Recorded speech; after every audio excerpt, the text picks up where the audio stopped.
সুপ্রিয় নবম ও দশম শ্রেণীর শিক্ষার্থী ও এসএসসি পরীক্ষার্থী 2021 এর সকল শিক্ষার্থীকে জানাচ্ছি লার্নিং মেথড টিভির পক্ষ থেকে ফুলের শুভেচ্ছা।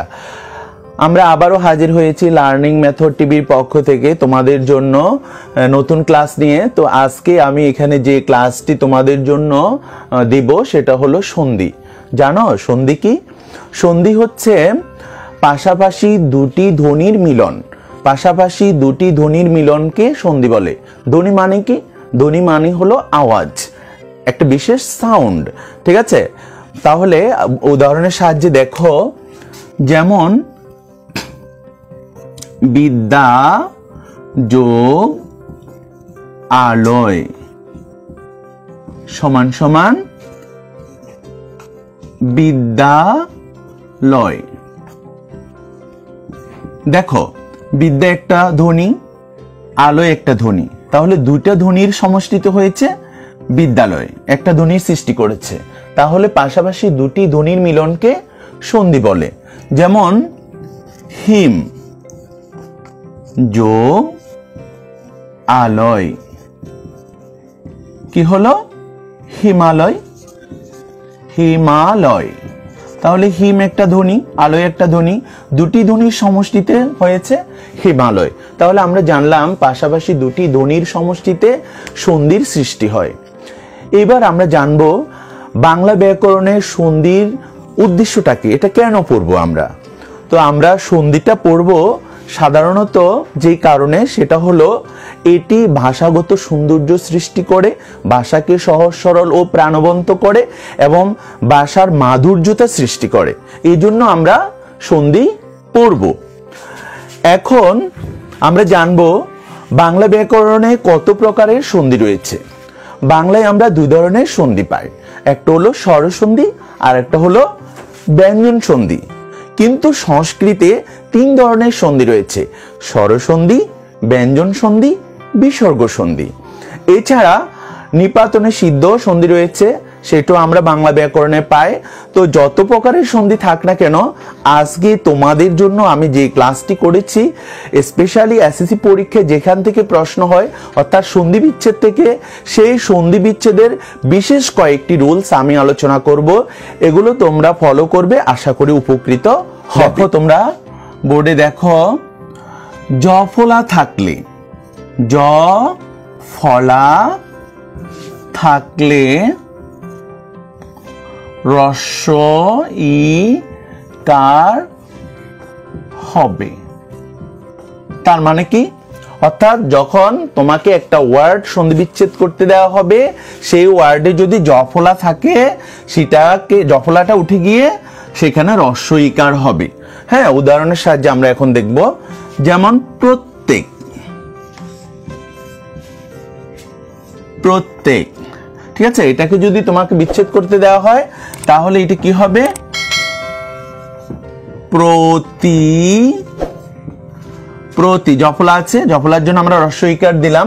প্রতি যোগ এখানে একার আছে, তাহলে এ, এখানে ক আছে, ক, এক, প্রতি যোগ এক, প্রত্যেক। হ্যাঁ, তারপরে দেখো অত্যন্ত। অত্যন্ত, হ্যাঁ, এটাকে যদি তোমাকে বিচ্ছেদ করতে দেওয়া হয়, তাহলে কিভাবে করবে? অতি, জফলা আছে, রস্ব ইকার দিলাম জফলার পরিবর্তে। হ্যাঁ, অতি যোগ অন্ত, এখানে অ আছে, এখানে দন্তান্ন ত যুক্ত আছে, অন্ত। অতি যোগ অন্ত, অত্যন্ত। তার মানে জফলা থাকলে জফলার পরিবর্তে কি হবে? রস্ব ইকার হবে। ওকে, আরো একটা উদাহরণ দেয়া যাক। ইত্যাদি, ইত্যাদি। হ্যাঁ, তো এটাকে যদি সন্ধি বিচ্ছেদ করতে দেওয়া হয়, তাহলে কিভাবে করবে? রস্বই তরসিকীর্তি, ইতি, জফলা আছে, জফলার জন্য আমরা কি দিলাম? রস্ব ইকার দিলাম। ইতি যোগ ইত্যাদি, আ আছে এখানে একটা, আদি, ইতি যোগ আদি, ইত্যাদি। তাহলে আমরা এই রুলস থেকে জানলাম, হ্যাঁ, শব্দের মধ্যে জফলা থাকলে ইকার যোগে আমরা সন্ধি বিচ্ছেদ করব। এবার দেখো নেক্সট রুলস, কোনো শব্দে বফলা থাকলে রস্যকার হবে। কোনো শব্দে বফলা থাকলে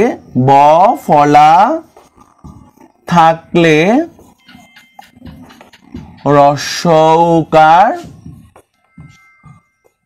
হবে। খেয়াল করো, উদাহরণ দিচ্ছি, যেমন দেখো স্বল্প, স্বল্প এটাকে তোমাকে সন্ধি বিচ্ছেদ করতে দেওয়া হলো, তাহলে এটাকে আমরা কিভাবে করব? এখানে এই যে দন্তাস্ব নিচে বফলা আছে, তাহলে এটাকে করব, বফলা থাকলে রস্য উকার হয়, তাহলে রস্য উকার, বফলার পরিবর্তে সু যোগ অ আছে, এখানে স্বল্প অ আছে, অলপযুক্ত অল্প, সুযোগ অল্প স্বল্প।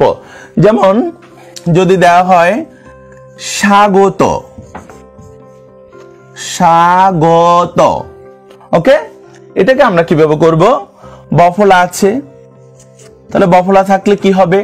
রস্য উকার হবে, সুযোগ, হ্যাঁ স্বাগত আছে, আগত, সুযোগ আগত, স্বাগত, ঠিক আছে। যেমন দেখো তন্নি, তন্নি এটাকে যদি সন্ধি বিচ্ছেদ করতে দেওয়া হয়, তাহলে দেখো এটাকে কিভাবে করব?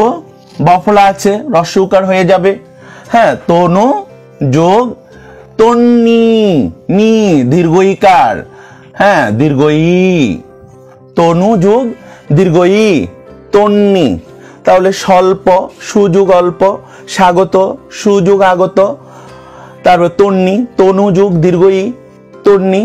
হ্যাঁ, যদি আমরা বলি অন্বেষণ, অন্বেষণ, ঠিক আছে, এটাকে বিচ্ছেদ করতে দেওয়া হয়, তাহলে অনু, এখানে বফলা আছে, রস্য উকার, বফলা থাকলে রস্য উকার, হ্যাঁ অনু যোগ এখানে এ সমান একার, তাহলে এ শন, অনু যোগ এসন, অন্বেষণ, এইভাবে আমরা করব। তাহলে গেল বফলা থাকলে রস্য উকার হয়। আশা করি সবাই বুঝতে পেরেছ। এবার তার পরবর্তী রুলস খেয়াল করো, আমরা এখন যে রুলসটা আলোচনা করব অত্যন্ত গুরুত্বপূর্ণ একটা রুলস, সবাই মনোযোগের সাথে দেখবে। কোন শব্দে যদি উ দন্তান্ন, উ দন্তান্ন অনুসার থাকে, এটাকে যদি বিচ্ছেদ করতে দেওয়া হয়, তাহলে কি হবে? তৎস্থলে ম হবে, অর্থাৎ একটা শব্দে যদি উ থাকে, বিচ্ছেদ করার সময় উটা উঠে গিয়ে ম হবে, দন্তান্ন থাকলে দন্তান্নটা উঠে গিয়ে ম হবে, হ্যাঁ অনুসার থাকলে অনুসার উঠে গিয়ে ম হবে। যেমন দেখো উদাহরণ দিলে ক্লিয়ার হবে, শঙ্কা, এটাকে যদি বিচ্ছেদ করতে দেওয়া হয়, হ্যাঁ তাহলে উ থাকলে কি হবে? ম হবে, তাহলে সম যোগ কা, শঙ্কা, ক্লিয়ার। যেমন সংসার, সংসার, হ্যাঁ অনুসার আছে, অনুসার থাকলে কি হবে? ম হবে, সম অর্থাৎ সংযোগ সার, সংসার, ঠিক আছে। সংযম, সংযম, হ্যাঁ তাহলে অনুসার আছে, হ্যাঁ তাহলে কি হবে? অনুসারের পরিবর্তে ম হবে, সমযোগ জম, ঠিক আছে। তারপরে দেখো সন্তাপ, সন্তাপ, হ্যাঁ দন্তান্ন থাকলে দন্তান্ন জায়গায় কি হবে? ম হবে, হ্যাঁ তাহলে আমরা লিখব সম যোগ, এখানে তো আছে তাপ, সন্তাপ, সন্তাপ, ওকে। তাহলে এই রুলসটা আমাদের জন্য খুবই গুরুত্বপূর্ণ। তারপরে রুলস দেখো, তারপরে রুলস খেয়াল করো, সুন্দর একটা রুলস, এটা তোমাদের জন্য অত্যন্ত কার্যকরী হবে বলে আমি মনে করি। যেমন দেখো যদি থাকে গ বর্গীয় জ ঢ বিন্দু র দ ব। ঠিক আছে, কোন শব্দে যদি গ থাকে তোমাকে সন্ধি বিচ্ছেদ করতে বলা হয়, তাহলে তুমি সেই গড় স্থলে লিখবা ক। বর্গীয় জ থাকলে লিখবা চ, ঢ বিন্দু র থাকলে ট, দ থাকলে ত, ব থাকলে প। ঠিক আছে, আমরা যখন সন্ধি বিচ্ছেদ করতে যাব, প্রদত্ত শব্দে যদি গ থাকে, বিচ্ছেদ করার সময় গ উঠে ক, বর্গীয় জ উঠে চ, ড বিন্দু র উঠে ট, দ উঠে ত, ব উঠে প। দেখো উদাহরণ সাহায্যে, যেমন দিগন্ত, দিগন্ত, হ্যাঁ এটাকে আমরা যদি বিচ্ছেদ করি পাবো দিক, গ উঠে গিয়ে ক হবে, দিক যোগ অন্ত, অন্ত অ আছে, তাহলে দিক যোগ অন্ত, দিগন্ত। তারপর দেখো নিঝন্ত, নিযন্ত, তাহলে বর্গীয় জ থাকলে চ হবে, তাহলে নিচ যোগ অন্ত, নিযন্ত। ঠিক আছে, তো দেখো ষড়যন্ত্র, হ্যাঁ আমরা এটা এখন সন্ধি বিচ্ছেদ করব। তো ঢ বিন্দু থাকলে কি হবে, ট হবে, তাহলে হবে ষড় যোগ যন্ত্র, ষড়যন্ত্র। তারপরে দেখো তদন্ত, হ্যাঁ তো এখানে দ আছে, দ থাকলে ত হবে, হ্যাঁ তো তৎ বানান কিন্তু ত ত না, ত খণ্ড ত, তাহলে আমরা এখানে একটু ম্যাচ করে নেব, হ্যাঁ তৎ যোগ অন্ত, তদন্ত। তারপরে এখানে আছে সুবন্ত, ব থাকলে প হবে, হ্যাঁ তাহলে আমরা লিখবো শুভ যোগ অন্ত আছে, অন্ত। এই ছিল আমাদের আজকে চতুর্থ রুলস। আজকে সর্বশেষ রুলস ফলো করো তোমরা। দেখো রুলসটি,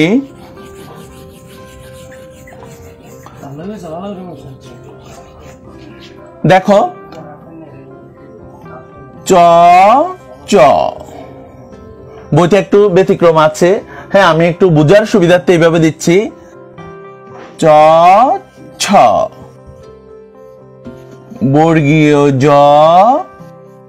জ, তারপরে ড ড, ল ল, দ দ।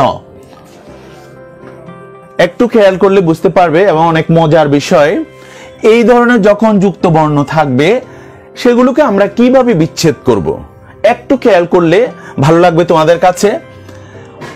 দেখো প্রত্যেকটা পরের বর্ণটি ঠিক থাকবে, বিচ্ছেদ করার সময় প্রত্যেকটার পরের বর্ণ ঠিক থাকবে, শুধু এই জায়গায় একটু ব্যতিক্রম, সেটা আমি পরে বোঝাচ্ছি।